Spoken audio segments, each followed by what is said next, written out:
la tartelette au chocolat. Donc la tartelette, d'abord il faut faire la pâte sablée. Donc on met la farine, la poudre d'amande,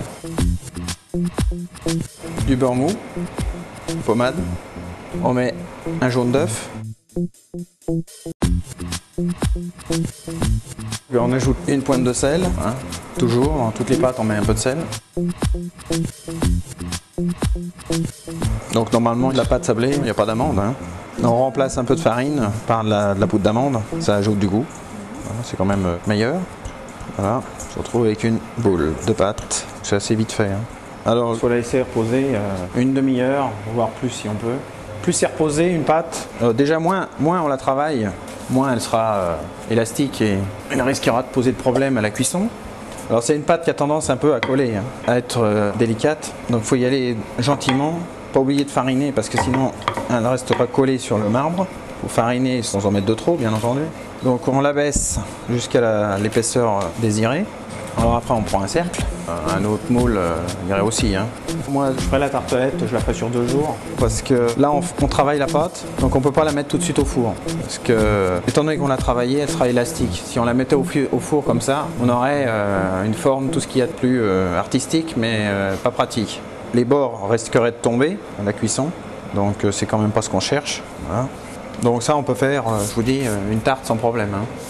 Au lieu de faire la quantité pour 4 tartelettes, on fait une tarte. Bon, un moule standard, c'est pour 8 personnes, donc la quantité pour 4, il faudrait la doubler, quoi, grosso modo. Donc là, c'est pareil, il faut la laisser reposer au frigo. La même chose que tout à l'heure, une demi-heure, et on met au four à 200 degrés. Alors maintenant, pour l'appareil qu'on met dedans, alors c'est pas compliqué. Le chocolat à fondre, chocolat amer, 75% cacao. Le beurre à fondre aussi, au bain-marie, voilà, tout simplement.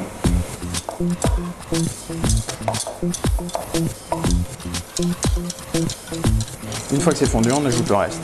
Donc il faut la pâte à tartiner, tout simplement. Puis on ajoute du sucre glace, un jaune d'œuf et un œuf, tout simplement. Ça c'est tout bête, hein. Voilà, c'est tout fini. La seule difficulté de la recette, c'est la pâte, hein. La cuisson de la pâte sablée.